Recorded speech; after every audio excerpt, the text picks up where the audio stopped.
ஒரு சின்ன பைய சீமான் அவனை சகிக்க முடியல. ஆடிய வெளியிடுறது வீடியோ வெளியிடுறது. கட்சியிலேருந்து ஒருத்தனை நான் போடான்னு விரட்டி விடுறேன். அவனை கூப்பிட்டு பேட்டி எடுக்கிறது. நான் பூ அப்படின்னு துப்புறேன். அந்த எச்சியில் எடுத்து கட்சி வளர்த்துக்கிட்டு தெரியுதா நீ? அதை வச்சுக்கிட்ட இதுக்கு 2 அமைச்சர், இதுக்கு நாங்களே ஒரு புரோக்கர் பாய் அனுப்பி விட்டுருக்கோம். அது போய் உட்காந்துக்கிட்ட 50 பேர் கட்சியில் சேர்ந்தார்கள். 80 பேர் பார்த்துக்கடா. டேய், திமுகவே நான் தான் வளர்க்க வேண்டியது இருக்கு. ஏய், நாட்டில் ஆட்சி அதிகாரத்தில் இருக்க கட்சியவே நான் தான் வளர்க்க வேண்டியது இருக்கு. 2 பேர் நான் விரட்டின காவாலி 2 பேர் உட்காந்துருக்கேன். மீதி 50 பேர் அவன் கட்சியிலேருந்து கூட்டு பின்னாடி உட்கார வச்சுக்கிட்டு 50 பேர் சேர்ந்துட்டான். 80 பேர் சேர்ந்துட்டான். அதிகபட்சம் இன்னும் 1.5 ஆண்டு. அதுக்கப்புறம் யார் ஆட்டம் பெருசாக இருக்குன்னு பார்த்துருவோம். அவன் நினச்சிக்கிருக்கான் எங்களை இந்த வசதியான முதலாளி காலையில் செய்தித்தாள் படிக்கும்போது கால் மேலே கால் விட்டு இப்படி உட்காந்துக்குருவான். இந்த கையில் இது வச்சுக்குருவான், குழம்பி காஃபி வச்சுக்குருவான், குடிச்சிக்கிட்டு நாய் வச்சுக்கிடுவான். அதுக்கு ஒரு ரொட்டி துண்டை போடுவான். அது ஓடி போய் எடுத்துக்கிட்டு வரும். அப்புறம் வந்து அப்படியே நிற்கும். இந்த பக்கம் ஒன்று போடுவான், அப்படி ஓடி போய் எடுத்துக்கிட்டு வரும். அப்புறம் இந்த பக்கம் ஒன்று போடுவான். அப்படி எங்களை அணு உலை போராடு அதை முடியும். ஸ்டெர்லைட்டு போராடு. அப்புறம் மீத்தேன் ரொட்டி தான், ரொட்டி நாய்க்கு ரொட்டி, அதை போராடு. அப்புறம் சிப்காடு தொழிற்சாலை 2000 ஏக்கர் போராடு. இப்போ அரிட்டாப்பெட்டி போராடு. தம்பி, நீ போடுறத சீக்கிரம் ரொட்டி கலையிற நாய் நினைக்காத தம்பி. குறவழியை கடித்து குதறிற புளின்னு நினச்சிக்க. சும்மா அந்த சேட்டையை பண்ணிட்டு தெரியாது தம்பி. நீ போடுற ரொட்டி துண்டுக்கு வாழாட்டிக்கிட்டு நாக்கை தொங்கி விட்டு எச்சி என்ன வடிக்கிற நாய் இல்லை. எங்கள் அண்ணன் பழனி பாபா சொன்ன மாதிரி 4 வீட்டில் போய் எச்சி கஞ்சிக்கு நக்கி திண்டு சாகிற நாயாக இருக்கிறத விட ஒரு நொடியாவது சிங்கமாக கடிச்சிச்சு விட்டு செத்து போடாங்கிற மாதிரி. தமிழ் தேசியனத்தின் ஒற்றை நம்பிக்கை, தலைவர் தந்த தமிழ் கொடை, அரிட்டாப்பட்டி நிலம் காக்க வந்த அரணையூர் தந்தெடுத்த அண்ணன் சீமானவர்கள். அன்னை நிலம் காக்க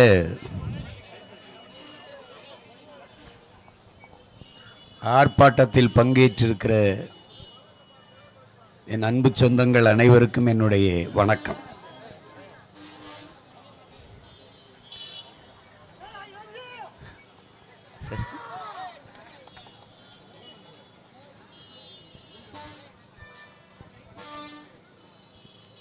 இங்கே பேசிய என்னுடைய தங்கைகளும் தம்பிகளும் குறிப்பிட்டது போல, அரிட்டாப்பட்டியில் டங்ஷன் சுரங்கம் அமைப்பதற்கு அனுமதிக்க மாட்டோம் என்று தமிழ்நாடு அரசு சட்டமன்றத்திலே தீர்மானம் இயற்றிவிட்ட பிறகு எதற்காக இந்த போராட்டத்தை செய்கிறீர்கள் என்று கேள்வி எழுப்பவர்களுக்கு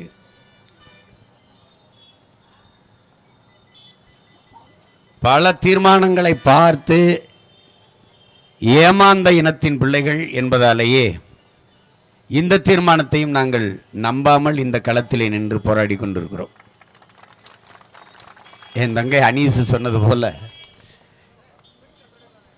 நீட்டுக்கு எதிராக நீங்கள் போட்ட தீர்மானம் என்னானது? அதை எங்கே கொண்டு போய் நீட்டினீர்கள்? 50 லட்சத்திற்கு மேற்பட்ட கையெழுத்தை வாங்கினார்கள் நீட்டுக்கு எதிராக. யாரிடத்தில் கொடுத்தார்கள்?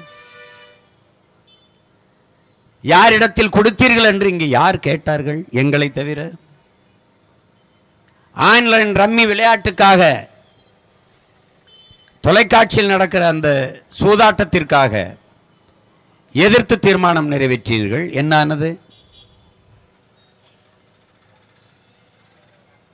தமிழ்நாட்டிலே வழக்காடு மன்றங்களிலே தாய்மொழி தமிழிலேயே வழக்காடுவதற்கான உரிமை வேண்டும் என்று பட்டினி போராட்டங்களை பல நாட்கள் தொடர்ந்து, அந்த போராட்டத்தின் அழுத்தத்தின் காரணமாக அன்றைக்கு ஆட்சியில் இருந்த ஐயா கருணாநிதி அவர்கள் ஒரு சட்ட வரைவை ஏற்படுத்தினார். தமிழிலே வழக்காடுகிற உரிமை வேண்டும் என்று. அது என்னானது? குடியரசுத் தலைவரின் ஒற்றை கையெழுத்தில் ஒரு தேசியனத்தின் உரிமை இன்னும் உறங்கி கிடக்கிறது. ஐயா அப்துல் கலாம் இருக்கும்போது நீங்கள் அனுப்பவில்லை. அனுப்பினால் கையெழுத்து போட்டு விடுவார். ஏனென்றால் அவர் தமிழர். அனுப்பவில்லை. நீங்களே 2 குடியரசுத் தலைவர்களை கொண்டு வந்தீர்கள். பிரதிபா பாட்டீல், ஐயா பிரணாப் முகர்ஜி. ஒரு குறைஞ்சபட்ச ஒரு தேவை, இதில் ஒரு கையெழுத்திடுங்கள் தமிழ் வழக்காடுகிற உரிமைக்கு என்று. ஏனென்றால் நோக்கமில்லை. அவ்வப்போது எழுகிற கிளர்ச்சிகளை கட்டுப்படுத்துவதற்கு வெற்று தீர்மானங்களையும் குழுக்களையும் போட்டு மூடியவர்கள் நீங்கள். இந்த நீட்டுக்கு எதிராக ஒரு குழு அமைத்தீர்கள். இஸ்லாமிய சிறை கைதிகள் விடுதலைக்கு தொடர்ச்சியாக போராடி கொண்டவர்கள் நானும் என் தங்கைகளும் தம்பிகளும் தொடர்ச்சியாக போராடி வந்தோம். நாகப்பட்டினம், கோவை தொடர்ச்சியாக போராடி வந்தோம். மேலப்பாளையத்திற்குள் நுழைய போகிறோம் என்ற உடனேயே தடையை போட்டு நிறுத்தினீர்கள். அதற்கு காரணங்கள் வைத்திருப்பீர்கள். தெய்வ திருமகன் எங்கள் தாத்தா முத்துராமலிங்க தேவர் நினைவு வருகிறது. அதற்கு முன்பு தாத்தா இமானுவேல் சேரனாருடைய நினைவு வருகிறது. 144 தடை இருக்கிறது. நீங்கள் பேசினால் நாடே கலவரமாகிவிடும் என்று பேசி தடை. ஆனால் வாக்கு சேகரிக்கும் போது இதே ஐயா முதல்வர் அவர்கள் இஸ்லாமிய சிறை கைதிகளை விடுதலை செய்வதற்கு எனக்கு வாக்கு செலுத்துங்கள், வெற்றி பெற செய்யுங்கள் என்றார். வெற்றி பெற்று வந்தார். என்னானது? தொடர்ச்சியாக போராடி வந்த எங்களின் போராட்டத்தை நீர்க்க செய்வதற்கு ஆதிநாராயணன் ஓய்வு பெற்ற நீதிபதி அவர்கள் தலைமையிலே ஒரு குழு, ஒரு தீர்மானம். என்னானது? உங்களால் நம்ப முடிகிறதா என் உடன் பிறந்தார்களே, பேரன்பு மிக்க என் பெற்றோர்களே, இதுவரை 22க்கும் மேற்பட்ட தீர்மானங்கள், குழுக்கள். எது ஒன்றுக்கும் குழுதான். என்ன நடந்தது? புழுக்கள் கூட 2 அடி 3 அடி அங்குலம் நகரும். ஆனால் இந்த குழுக்கள் ஒன்றும் செய்யாது. இதுதான் இவர்களுடைய தீர்மானங்கள் சாதித்தது. எது ஒன்றுக்கும் ஒரு தீர்மானம், வெற்று தீர்மானம், ஒரு வெட்டி தீர்மானம். அதுபோலதான் இந்த தீர்மானம், இந்த போராட்டம், சங்சன் சுரங்கம் தோன்றுவதற்கு எதிராக அந்த அனுமதி கொடுக்கக்கூடாது, தடுக்க வேண்டும் என்று என் மக்கள் தன்னெழுச்சியாக போராடி எத்தனை நாட்கள் கழித்து நீங்கள் தீர்மானம் நிறைவேற்றினீர்கள்? உங்கள் மனச்சான்றை சொல்லுங்கள். நாம் தமிழர் கட்சியும் நானும் அரிட்டாப்பட்டியில் போராட்டத்தை அறிவித்த பிறகு அவசரமாக நீங்கள் வந்து அவனை அந்த நிலத்தில் விடக்கூடாது என்று தீர்மானம் நிறைவேற்றினீர்கள். தீர்மானம் எப்படி? மாண்புமிகு ஐயா எடப்பாடி பழனிசாமி அவர்கள் எழுந்து நீங்கள் தான் அனுமதி கொடுத்தீர்கள் என்கிறார். இந்த பக்கம் மாண்புமிகு அமைச்சர் ஐயா துரைமுருகனும் மாண்புமிக்க முதலமைச்சர் ஐயா ஸ்டாலின் அவர்களும் எழுந்து இல்லை இல்லை நீங்கள் தான் அனுமதி கொடுத்தீர்கள் என்று. நாங்கள் அதை பார்க்கிற நாங்கள் என்ன செய்வது? நீங்கள் 200 பேருமே சிறந்த ஆட்டக்காரர்கள் தான், நன்றாக விளையாடுகிறீர்கள். எங்களை ஏமாற்றி அவர் சொல்லுகிறார், நீங்கள் தான் முதலாக தம்பித்துறை தான் அதை அனுமதித்தார், அனுமதி கொடுத்து ஒப்புதல் கொடுத்து விட்டு வந்தார். அவர் சொல்றார் நான் கொடுக்கல. 2004 2024 25 இந்த காலகட்டங்களில் ஐயா துரைமுருகன் தான் இதற்கு அனுமதி கொடுத்தார் என்று இவர் இந்த எதிர்க்கட்சி மாறி மாறி ஒருவருக்கொருவர் குற்றம் சாட்டி கொண்டிருக்கிறார். இவர் சொல்லுகிறார் நீங்க சரியில்லை என்று, அவர் சொல்லுகிறார் நீங்கள் சரியில்லை என்று. நாங்கள் சொல்கிறோம் நீங்கள் 2 பேருமே சரியில்லை, உங்களை ஒழித்தால் தான் நாடு மக்களும் நிம்மதியாக வாழ முடியும் என்று நாங்கள் சொல்லுவோம். இப்படித்தான் துணை முதல்வராக இருக்கும்போது அன்று இதே எங்க ஐயா TR பாலு இதே மாதிரி வலைகள் தொலைக்காட்சிகளுக்கு பேட்டி கொடுத்தது இருக்கிறது. என் உடன் பிறந்தார்களே, நாங்கள் தான் மீத்தேன் திட்டத்தை கொண்டு வந்தோம் என்று பெருமையோடு பேசிய பெருமக்கள் இவர்கள். நானும் என் அண்ணன் பழனிமாணிக்கமும் சேர்ந்துதான் கொண்டு வந்தோம் என்று பேசியவர்கள் இவர்கள். நம்முடைய மதிப்புமிக்க தலைவர்கள், வணக்கத்துக்குரிய பெருமக்கள் சொன்ன வார்த்தை.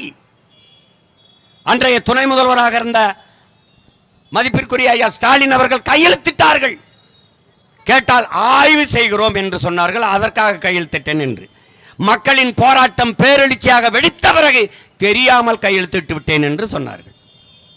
அப்போது ஒருவன் எழுந்து கேட்டேன், அப்படியே தெரியாமல் அண்ணா அறிவாலயத்தை எங்களுக்கு எழுதி வைத்து விடுவீர்களா என்று கேட்டேன். தெரியாமல் ஒரு கையெழுத்து போட்டு விடுங்களேன், மறந்த வாக்கல எப்படி தெரியாமல் என்று எப்படி சொல்லுவது? நீட்டு தேர்வை கொண்டு வந்தவர் யார்? மனச்சான்றோடு என் மக்கள் சிந்திச்சு பார்க்கணும். நீட்டு தேர்வை இந்த நிலத்தில் திணித்தவர்கள் யார்? காங்கிரஸ். கூட இருந்தவர்கள் யார்? திராவிட முன்னேற்ற கழகம். ஜிஎஸ்டி வரியை கொண்டு வந்தவன் யார்? காங்கிரஸ். கூட இருந்தவர்கள் யார்? திராவிட முன்னேற்ற கழகம். என்னையே ஆள் தூக்கி சட்டத்தை கொண்டு வந்தவர்கள் யார்? காங்கிரஸ். கூட இருந்து ஒப்புதல் தந்தவர்கள் யார்? இதே திமுக. தென் மாநிலங்களிலே என்னையே தேசிய புலனாய்வு முகமைக்கு அலுவலகம் போட்டுக்கொள்ள அனுமதி கொடுத்த ஒரே அரசு திமுக அரசு, ஐயா ஸ்டாலின் அரசு. இந்த திட்டம் தனக்கு எதிராக, தன் கருத்துக்கு எதிராக ஜனநாயகம் பேசுகிற குரல் வலைகளை நெரிக்க ஆள் தூக்குற சட்டம் என்பது தெரியுமா தெரியாதா? தெரியும். எல்லா நச்சு திட்டங்களையும் கொண்டு வந்தவர்கள் இவர்கள்தான். இன்றைக்கு வந்து நீட், அது நீட்டை நாங்கள் ஒழிப்போம். எப்படி ஒழிக்கிறது? இது உழைக்கும் அடித்தட்டு மக்கள், சிற்றூரில் வாழுகிற பிள்ளைகள், அரசு பள்ளி கல்லூரியிலே படிக்கிற பிள்ளைகள், பள்ளிகளிலே படிக்கிற பிள்ளைகளின் மருத்துவ கனவை சிதைத்துவிடும் என்பது தெரியுமா தெரியாதா? மீத்தேன் ஈத்தேன் எடுத்தால் நிலம் நஞ்சாகிவிடும், நாசமாகிவிடும், தெரியுமா தெரியாதா? மீத்தேன் ஈத்தேன் எடுக்காமல் எப்படி எரிவாயு கிடைக்கும்? எப்படி எரிகாற்று கிடைக்கும்? எப்படி சமைப்பது என்றால் methane ethane biogas hydrocarbon என் நிலத்தின், என் பூமி தாயின் ஈரக்கொலை இதயத்தை, சிறுநீரகத்தை அறுத்துத்தான் எடுக்க வேண்டுமா என்ன? ஆடு மாட்டு கழிவிலே, சாணி ஆட்டு புழுக்கையிலே, மக்கிய இலைதலை கழிவிலே, மனித கழிவிலே இருந்து எத்தனை கோடி டன் வேண்டுமானாலும் நீ மீத்தேன் எடுத்துக்கொள்ள முடியும் என்று உலகம் நிரூபிக்கிறது. எங்களுடைய பெரிய தகப்பன் நம்மாழ்வார் நிரூபித்து காட்டுகிறார். இதே மயிலாடுதுறையிலே மன்னார்குடியிலே என் கட்சிக்கார தம்பி ஆட்டு மாட்டு கழிவிலே, மனித கழிவிலே மீத்தேன் தயாரித்து பயோகேஸிலே மோட்டர் பைக்கு ஓட்டுகிறான், தாய்க்கு எரிகாற்று கொடுக்கிறான், வீட்டிலே மின் விளக்கு எரிக்கிறான். எப்படி அவன் வீட்டிலே செய்கிறான், உங்கள் மகன் அதிகாரத்துக்கு வந்து இந்த நாட்டிலே செய்வன் என்று சொல்கிறேன். இதுல உனக்கு என்ன பிரச்சனை? ஆடு மாட்டு கழிவில் இருந்து, மக்கிய இளதரை கழிவில் இருந்து எவ்வளவு வேணாலும் மீத்தேன் எடுத்துக்கொள்ள முடியும் என்கிற இயற்கை அறிய பெறும் வாய்ப்பு இருக்கும் போது எதற்காக என் பூமி தாயின் ஈரக்கொலை இதயத்தை அறுக்கிறாய்? இதுதான் கேள்வி. நீ பூமி என்பது உன் காலுக்கு கீழே மிதிபடுகிற மண் என்று நினைக்கிறாய். உன்னை பெற்றவள் ஒரே ஒரு தாய், உலக உயிர்களின் தாய். உன் தாயையும் சேர்த்து பெற்றவள் இந்த பூமி தாய் என்பதை நீ மறந்து விடாதே. அரிட்டாப்பட்டி என்பது என்னையா பூச்சி பறவை, 200க்கும் மேற்பட்ட பறவை, பல்லுயிர் சூழல்ங்கிறான.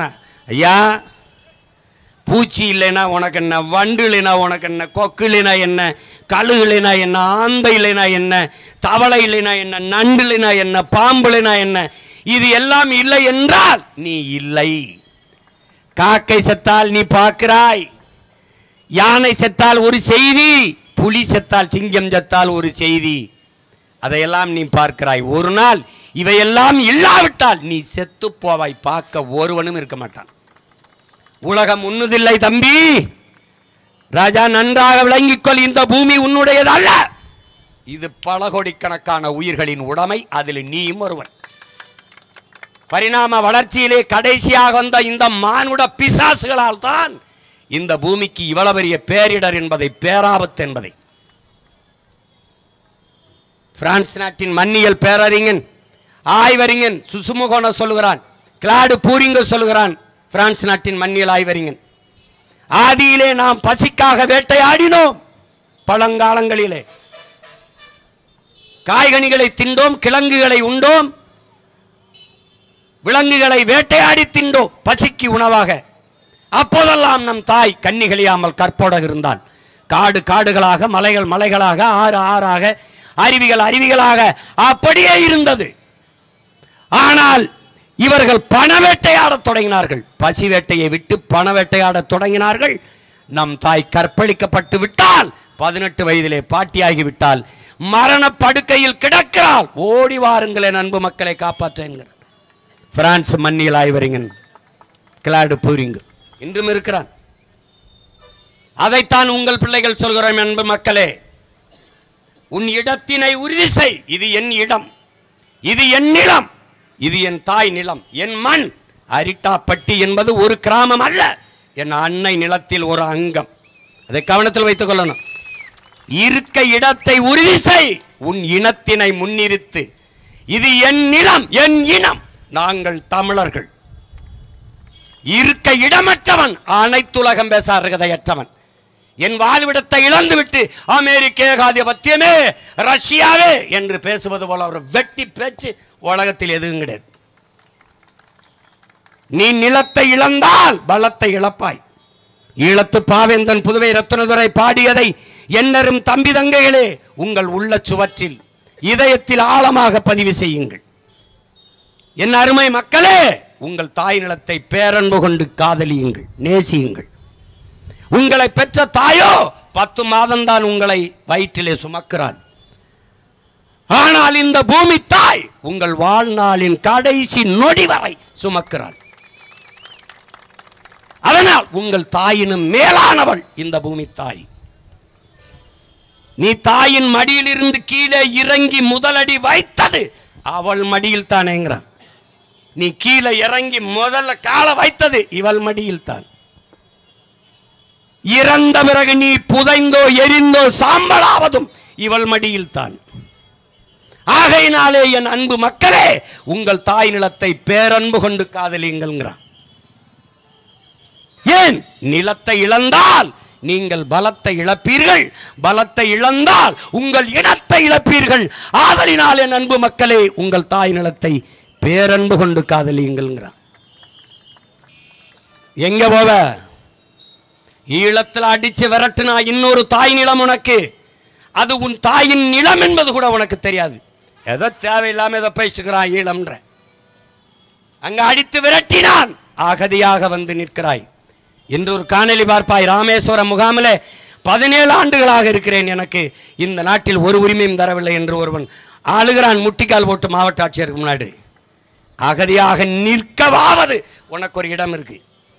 ஆனால் இங்கிருந்து விரட்டினால் நீ எங்கு போவாய் என்பதை எண்ணிப்பார். என்னோடு நிற்பாய், உறுதியாக நிற்பாய். இது மண்ணல்ல என் மக்களே, நம் தாயின் மடி என்பதை நீங்கள் மறந்து விடாதீர்கள். தாய்ப்பாலும் தண்ணீரும் மலிவாக கிடைப்பதனாலேயே இந்த மனிதர்கள் இந்த பூமியை மதிப்பதில்லை என்கிறார் ஐயா வைரமுத்து அவர்கள். இது நீ உனக்கு காலுக்கு கீழே மிதிபடுகிறதுனாலேயே இதன் மதிப்பு உனக்கு தெரியல. இது உலகில் பல கோடிக்கணக்கான உயிர்களின் தாயடா இந்த பூமி. நீ பார்க்கிற எல்லாவற்றையும் தந்த பெரும் இயற்கையின் பெரும் தாயடா இவள். இறை மாதா, இறை மாதா இந்த பூமி. இவன் வருவான், மீத்தேன் ஈத்தேன் ஹைட்ரோ கார்பன் என்பான், நிலக்கரி என்பான். உனக்கு தெரியுமா? நெய்வேலி பழுப்பு நிலக்கரி மின்சாரம் எடுக்கிற இடம் யாரது? யாருடையது? நமது, நமது சொந்தம். நம்முடைய தாத்தா ஜம்புலிங்க முதலியாரின் சொந்த நிலமடா. 500 ஏக்கர், 500 ஏக்கர் இந்த நாட்டிற்கு அருங்கொடையாக கொடுத்தவன் நம் தாத்தா. பெருமையோட நிமரடா. ஜம்புலிங்க முதலியார் கொடுத்த 500 ஏக்கர். கிணறு தோண்டுகிறார், கருப்பு கருப்பா ஏதோ வருகிறது. அன்றைய ஆட்சியில் இருந்த நண்பன் தாத்தா காமராஜ் கிட்ட வந்து, காமராஜ் இது என்னன்னு பாரு, ஏதோ கருப்பா வருத. ஆய்வு செய்கிறார்கள், நிலக்கரி. அதை நம்மிடத்தில் இருப்பதை விட அரசாங்கத்தில் இருப்பது நல்லது, அது நாட்டுக்கு மக்களுக்கும் பயன்படும் என்று நேருவிடம் போய் ஒப்படைக்கிறார்கள். அப்படிதான்டா நெய்வேலி பழுப்பு நிலக்கரி மின்சாரம் வருது. தனி சொத்தை பொது சொத்தாக்கிய பெருமகன் நம்முடைய தாத்தா ஜம்புலிங்க முதலியார் அவர்கள். உனக்கு தெரியுமா? நம்ப முடிகிறதா? அந்த பெருமகனுக்கு அந்த இடத்தில் சிலை வை என்று போராடிய மகன் நான். போராடி சிலை வைக்க வைத்தவன் நான். ஆனால் அந்த சிலையில் தமிழில் ஒரு எழுத்து கிடையாது, இந்தி இங்கிலீஷில் தான் இருக்கு. அதுக்கப்புறம் ஏன் போராடலை? இன்னி போராடி பையனில் வந்து பேத்துட்டு தூய தமிழில் கல்வெட்டு வைக்கிறது தவிர வேற வழி கிடையாது. எவ்வளோ நாளைக்கு போராடிட்டே இருக்கிறது? அதற்கு பிறகு அந்த இடத்தில் இதுவரை 65,000 ஏக்கர் எடுத்துக்காண்டா. 500 ஏக்கரில் தொடங்கி 65,000 ஏக்கர் விளைநிலத்தை விட்டு, வாழ்விடத்தை விட்டு வெளியேறி வெளியேறி வெளியேறி வெளியேறி என்ன சொல்றான்? உங்களுக்கு வீட்டுக்கு ஒருவருக்கு வேலை, வீட்டுக்கு ஒருவருக்கு வேலை, வீட்டுக்கு ஒருவருக்கு வேலை. இதை நம்பி நம்பி இடத்தை கொடுத்து கொடுத்து கொடுத்து அகதியாக வெளியேறியவர்கள் நமது மக்கள். இன்னைக்கு நெய்வேலி பழுப்பு நிலக்கரி மின் உற்பத்தி அந்த நிலையத்திலே வேலை பார்ப்பவன் எத்தனை பேர்? நம்மவன். எத்தனை அதிகாரி, உயர் பதவியில் இருப்பவன். 299 பேர் வேலைக்கு ஆள் எடுத்தார்கள். ஒருவன் கூட தமிழன் இல்லை. நிலம் என்னது, வளம் என்னது, நாடு என்னது, வேலை எவனுக்கு அது. இதாண்டா அங்க இருக்கிற நிலைமை. இதான் அந்த வீட்டின் மேற்கூரையை பார், சூரிய ஒளியில் மின் தகடு. இது மாதிரி ஒவ்வொரு வீட்டின் மேற்கூரை, இந்த பேருந்து நிலையம், இந்த கழிவறை, அரசு கட்டிடங்கள், சாலையின் நடுவால் இருக்கிற டிவைடர், எல்லாவற்றிலும் நீ இந்த சூரிய ஒளியின் மின் தகடை போட முடியாதா? விளைநிலத்தை பறித்து போட்டா எண்ணூறு கமிதியிலே 5000 ஏக்கர் 4500 கோடி தான் அதானி முதலீடு செய்தது. என் மக்களிடத்தில் சொன்னது என்ன? வேலை வாய்ப்பு, வேலை வாய்ப்பு, வேலை வாய்ப்பு. நான் போராட போகிற போது என்னையும் என் தம்பி தங்கைகளையும் சீமான் எங்கள் பொழப்பிலே மண்ணள்ளி போடுகிறான் என்று திட்டினார்கள் என் மக்கள். இதே போலதான் என்று கத்தினேன். இன்றும் எங்களை பார்த்தால் இவர்களுக்கு வேலை இல்லை, இவர்கள் இதே வேலை. ஆம், வேற வேலை இல்லை. என் மண்ணை, என் மக்களை நேசிப்பது, காப்பது, அவர்களுக்காக வாழ்வதை தவிர எங்களுக்கு வேற வேலை கிடையாது. ஏன் எனக்கென்ன என்று விட்டுட்டு போக முடியாது. ஏனென்றால் எங்கள் முன்னவர்கள் அப்படி இல்லை. எங்கள் உடலில் ஓடுகிற குருதி அப்படி சோரம் போய் சமரசம் செஞ்சு ஓடுகிற ரத்தம் இல்லை. எங்களை உருவாக்கிய தலைவன் நாமல் செத்தாலும் சரி நம் இனம் வாழ வேண்டும் என்று போராடிய புரட்சிக்காரனின் பிள்ளைகள் நாங்கள். கடைசியாக கமுதியில் என்ன நடந்தது? 4500 கோடி தான் அதானி முதலீடு செய்தார். 4500 கோடி இங்கே இருக்கிற ஆட்சியாளர்கள்ட்டே, முதலாளிகள்கிட்ட இல்லையா? கடைசியாக என்ன நடந்தது? வாட்ச்மேன் வேலை, காவலர், வாயில் காவலர் வேலை கொடுத்தான். இந்த வேலை வாய்ப்பு கேட்கும்போது காதிலே தேனை ஊற்றுவார்களா என் உடன் பிறந்தவனே? வாயிலே தேனை ஊற்றினாலும் நீ சப்பி சாப்பிடுவாய். காதிலே ஊற்றினால் என்ன பண்ணுவாய்? காதிலே ஊற்றுவார்கள். வேலை, வளர்ச்சி, டெவலப், டெவலப். யாருக்கானது? யாருக்கான டெவலப்? யாருக்கான வளர்ச்சி? யாருக்கான வளர்ச்சி?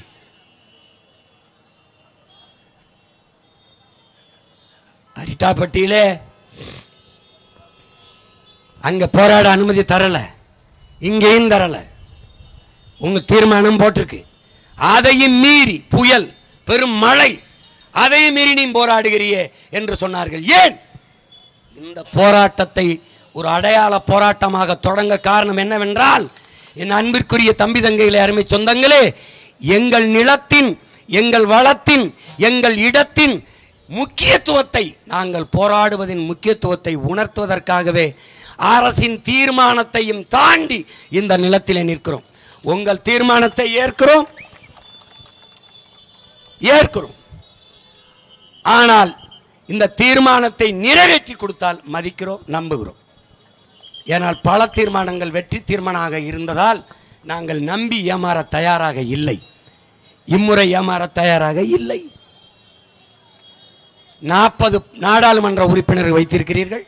அங்கே விவாதத்தை தொடங்குங்கள். இந்திய நாட்டை ஆளுக ஒன்றிய அரசிடம் உறுதியை பெறுங்கள். வேதாந்தாவுக்கு கொடுத்த ஒப்பந்தத்தை திரும்ப பெறுவோம். இந்துஸ்தான் சிங்க் லிமிட்டெடுக்கு நாங்கள் கொடுத்ததை திரும்ப பெறுவோம் என்று நீ பெறல. எத்தனை அரச குட்டி வா, எத்தனை இராணுவத்தை திரட்டி வா, எங்களை தாண்டித்தான் எங்க தாய் நிலத்தில் நீ ஒரு கல்ல மண்ணை எடுக்கணும்.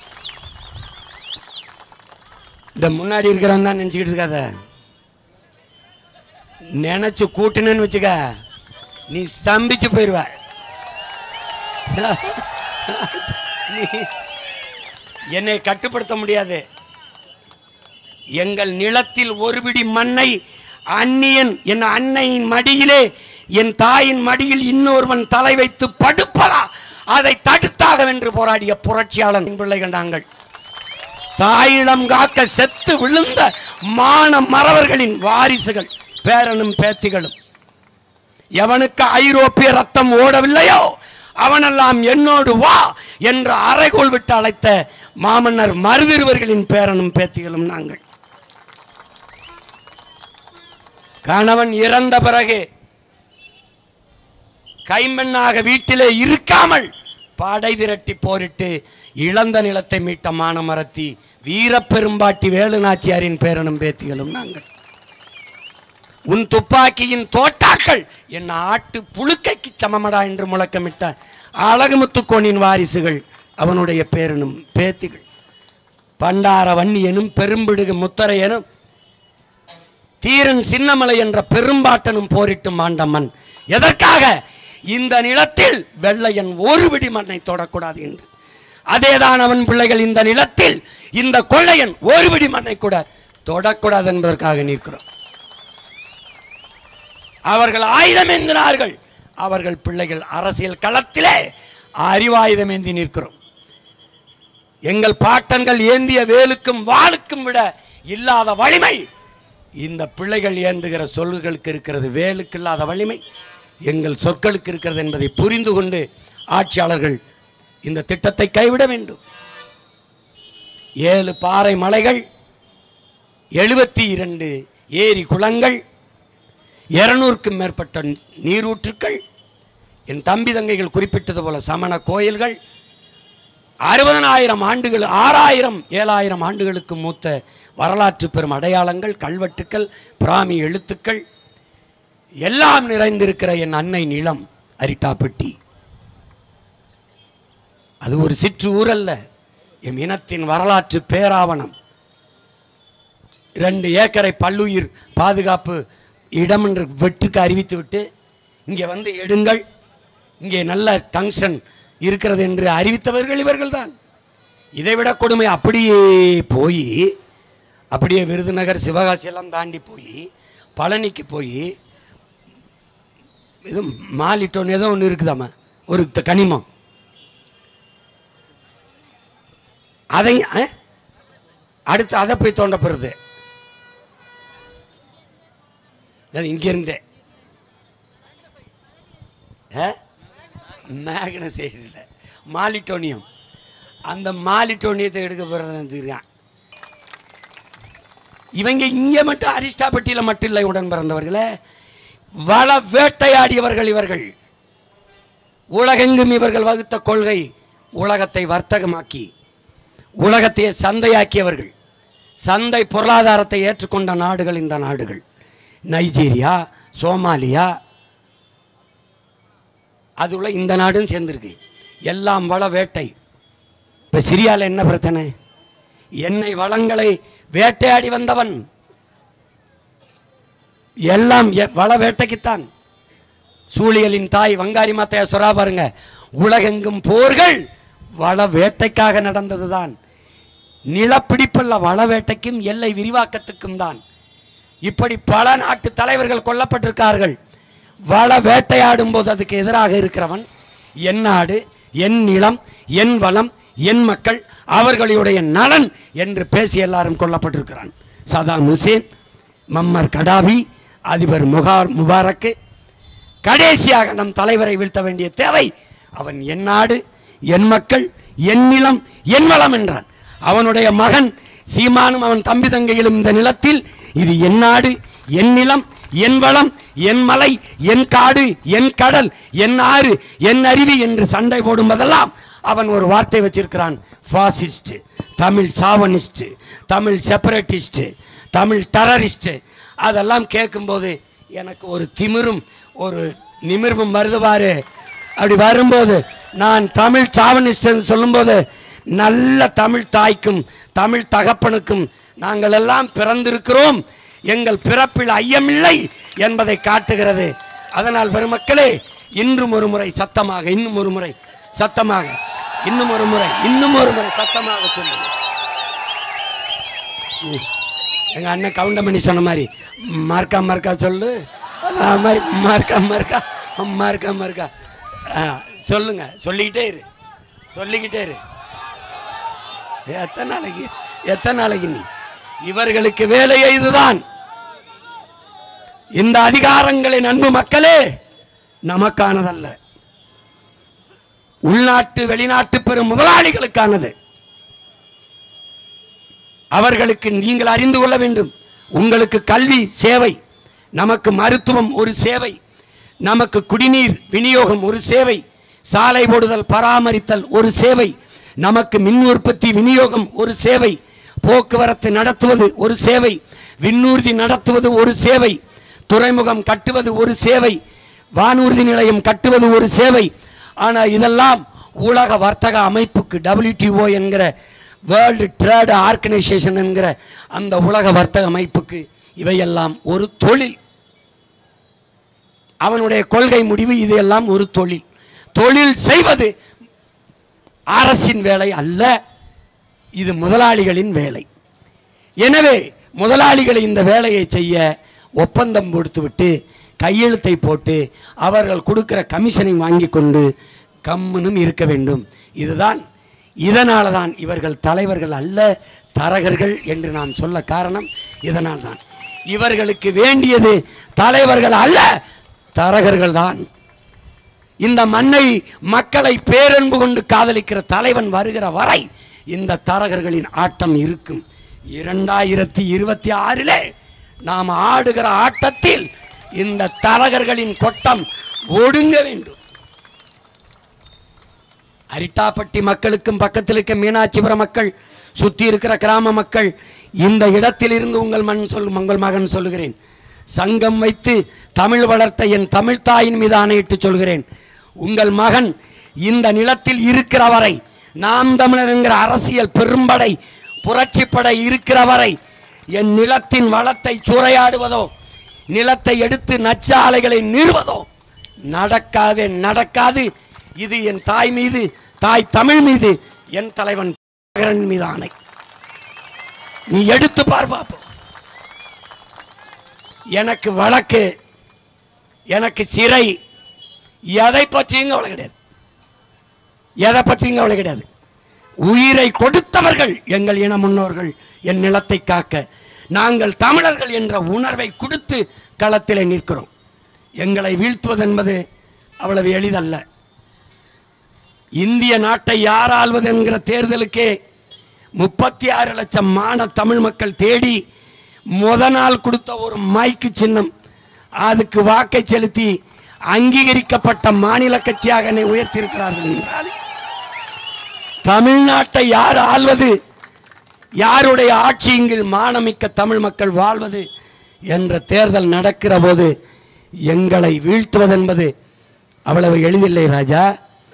நீ எத்தனை 1000 ரூபாயும் கொடு ஓட்டுக்கு, அதை வாங்கி கொண்டு தமிழ் மக்கள் எங்கள் கட்சியின் சின்னத்தை தேடி எங்கள் பிள்ளைகளுக்கு வாக்கு செலுத்தி வெற்றி பெற செய்வார்கள்.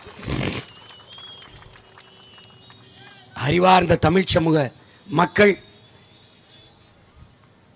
என் உயிர்க்கினிய என் உடன் பிறந்தார்கள், அச்சத்தை கைவிடுங்கள், இல்லை என்றால் உங்கள் லட்சியத்தை கைவிடுங்கள் என்று நம்முயிர் தலைவர் நமக்கு கற்பித்தது உள்வாங்கிக் கொண்ட நீங்கள் துணிந்து நில்லுங்கள்,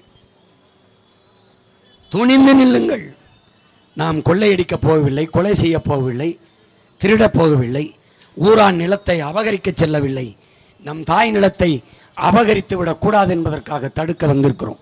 நிலத்தின் வளத்தை எடுத்து விட்டால் நிலம் பாலைவனமாகிவிடும், ஒன்றும் இருக்காது, ஒன்றும் இருக்காது. எனவே அன்னை நிலம் அரிட்டாப்பட்டி என்பது நம்முடைய தாய் மடி, அதை காப்பது அரிட்டாப்பட்டி மக்களின் கடமை அல்ல. இந்த மண்ணில் மகனாக பிறந்து மானமிக்க தமிழ் தாயின் மாறிலே பால் குடித்த ஒவ்வொரு தமிழ் பிள்ளையினுடைய பிறவி கடமை. அதுவே ஒருபடி மண்ணை உயிரை கொடுத்தேனும் தொடவிடாமல் தடுப்போம் என்கிற உறுதியை இந்நாளில் ஏற்போம். இது ஒரு போராட்டத்தின் தொடக்கம்தான், ஒரு பேரறிவிப்பு தான். இதை இந்திய நாட்டை ஒன்றிய அரசை ஆண்டு கொண்டிருக்கிற பாரதிய ஜனதா கட்சியின் ஆட்சி, தமிழ்நாட்டை ஆளுகிற ஐயா ஸ்டாலின் அவர்களுடைய தலைமையிலான திராவிட முன்னேற்றக் கழக ஆட்சி இந்த கோரிக்கையை புரிந்து கொண்டு போராட்டத்தின் உணர்வை நாங்கள் வெளிப்படுத்துகிற உணர்வை புரிந்து கொண்டு இந்த தீர்மானம் வெற்று தீர்மானமாக ஆகாமல் வலிமையுள்ள உயிர்ப்புள்ள தீர்மானமாக மாற்றுங்கள். நீங்கள் நிறைவேற்றிய தீர்மானத்தில் இது 1வது வென்ற தீர்மானம் என்று காட்டுங்கள். இன்றைக்கு நம்பாத நாங்கள் அன்று நம்பி உங்களுக்கு வாழ்த்து சொல்லுவோம். இல்லை என்றால் எங்களை களத்தில் இருந்து அப்புறப்படுத்துவது, வீழ்த்துவது இன்னைக்கு அனுமதி தராமல் ஒரு ஓரத்தில் நிறுத்தியிருக்கிறீர்கள். காவலர்களிடம், கண்ணியமிக்க காவல்துறையிடம் நாங்கள் கேட்டது அனுமதி தானே ஒழிய எங்களுக்கு பாதுகாப்பு அல்ல. ஏனென்றால் இந்த நாட்டுக்கே நானும் நாம் தமிழர் கட்சி தம்பி தங்கைகளும் தான் பாதுகாப்பு. எங்களுக்கு என்ன பாதுகாப்பு? எங்களுக்கு என்ன பாதுகாப்பு? காவல்துறையின் உரிமைக்கும் சேர்த்து போராடுகிற பிள்ளைகள் நாங்கள் தான். எங்களுக்கு அனுமதி தராத, அனுமதியை மறுத்த காவல்துறையில் அவர்களுடைய வாரிசுகள், அவர்களுடைய சந்ததியினர்களும் நல்ல காற்று, நல்ல தண்ணீர், நல்ல உணவு கிடைத்து வாழ வேண்டும் என்பதற்காகத்தான் இந்த வீதியில் நின்று நாங்கள் போராடி கொண்டிருக்கிறோம். இந்த மேடை இது வரலாற்று சிறப்புமிக்க ஒரு மேடை தான். எங்கள் தலைவர் எங்களுக்கு சொன்னார், பிரிட்டிஷ்காரர்கள் நம்மளை அடக்கி ஆண்டார்கள், அடிமைப்படுத்தி ஆண்டார்கள். ஆனால் சுதந்திரம் கேட்டு போராடினோம், போராடுவதற்கான அனுமதியவாது தந்தார்கள். அந்த குறைஞ்சபட்ச ஜனநாயகமாக அவர்கள்ட்ட இருந்தது. விடுதலை பெற்ற நாட்டில் இவர்கள்ட்ட அந்த ஜனநாயகமும் இல்லை. இவர்களும் போராட மாட்டார்கள், போராடவும் நம்மளை விடமாட்டார்கள். ஆனாலும் இந்த மேடை வரலாற்று சிறப்புமிக்க மேடை. இந்த மேடையில் நின்று பேசிய சீமானும் அவன் தம்பி தங்கைகளும் தான் தமிழ்நாட்டின் சென்ட் ஜார்ஜ் கோட்டையிலே ஏறி நின்று அதன் கொடியை ஏற்றி ஒரு நாள் இந்த நாட்டுக்கு மக்களுக்குமான பாதுகாப்புக்கான சட்டத்தை நிறைவேற்றினார்கள் என்ற வரலாற்று பதிவு வரும். அதனால் என் தம்பிகள் இந்த மேடையை ஆவணப்படுத்தி வையுங்கள். அன்று ஒரு நாள் என் தங்கைகள் எல்லாம், என் தம்பிகள் எல்லாம் உறுதிமொழி எடுக்கும்போது, நீ தானே என்னை அந்த இந்த குட்டியானையில் ஏற்றி விட்ட பையா, நீ தானே தம்பி. புரட்சி என்பது ஒரு தலையில் மாற்றம். மேலே இருப்பது கீழே வரும், கீழே இருப்பது மேலே போகும். வீதியில் நின்று கற்றுக்கொண்டிருக்கிற நாங்கள் வீதியில் நின்று கற்றுக்கொண்டிருக்கிற நாங்கள் ஆட்சி அதிகாரத்திற்கு வருவோம். ஆட்சி அதிகாரத்தில் இருக்கிற நீங்கள் ஒரு நாள் வீதிக்கு வருவீர்கள். இதற்கு பெயர்தான் புரட்சி. இதுக்கு உறுதியாக நடக்கும். ஏனென்றால் புரட்சி எப்போதும் வெல்லும். சரியானது வென்றே தீரும். நாங்கள் சரியானவர்கள், சரியாதின் பக்கம் நிற்பவர்கள். எளிதானதை செய்யாதீர்கள் மக்களே, சரியானதை செய்யுங்கள். இன்றைக்கு சிறிய கூட்டம் என்று கருதாதீர்கள். சிறிய கூட்டம் என்று உருவத்தில் சிறிய நங்கூரம்தான் பெரிய கப்பலை நிறுத்துகிறது. சிறிய எறும்பு தான் அவ்வளவு பெரிய யானையின் காதில் நுழைந்தால் என்ன செய்வதென்று யானை கிளிபிடித்து சுத்துகிறது. ஒரு சின்ன பைய சீமான், அவனை சகிக்க முடியல, ஆடிய வெளியிடுறது, வீடியோ வெளியிடுறது. கட்சியிலிருந்து ஒருத்தனை நான் போடான்னு விரட்டி விடுறேன், அவனை கூப்பிட்டு பேட்டி எடுக்கிறது. நான் பூ அப்படின்னு துப்புறேன், அந்த எச்சியில் எடுத்து கட்சி வளர்த்துக்கிட்டு தெரியுதா நீ? அதை வச்சுக்கிட்ட இதுக்கு 2 அமைச்சர், இதுக்கு நாங்களே ஒரு புரோக்கர் பாயை அனுப்பி விட்டுருக்கேன். அது போய் உட்காந்துக்கிட்டேன். 50 பேர் கட்சியில் சேர்ந்தார்கள், 80 பேர் பார்த்துக்கடா. டேய், திமுகவே நான் தான் வளர்க்க வேண்டியது இருக்கு. ஏய், நாட்டில் ஆட்சி அதிகாரத்தில் இருக்க கட்சியவே நான் தான் வளர்க்க வேண்டியது இருக்கு. 2 பேர் நான் விரட்டின காவாலி 2 பேர் உட்காந்துருக்கான். மீதி 50 பேர் அவன் கட்சியிலேருந்து கூட்டு பின்னாடி உட்கார வச்சுக்கிட்டு 50 பேர் சேர்ந்துட்டான், 80 பேர் சேர்ந்துட்டான். அதிகபட்சம் இன்னும் 1.5 ஆண்டு. அதுக்கப்புறம் யார் ஆட்டம் பெருசாக இருக்குன்னு பார்த்துருவோம். உண்மையிலேயே இந்த மண்ணும் மக்களும் தமிழ் மக்களின் நிலம் என்றால் சத்தியத்திற்கு நிற்கிற பிள்ளைகள் நாங்கள் சத்தியமாக வெல்லுவோம். இதில் எந்த மாற்றும் இல்லை, எந்த மாற்றும் இல்லை. அறிவார்ந்த தமிழ் சமூக தம்பி தங்கைகள், பேரன்பு என் பெற்றோர்கள், பேரன்பு மிக்க என் பெற்றோர்கள், நம்பிக்கையோடு இருங்கள். நாம் வெல்லுவோம். இந்த துயரங்களை, துன்பங்களை தூர தள்ளுவோம்.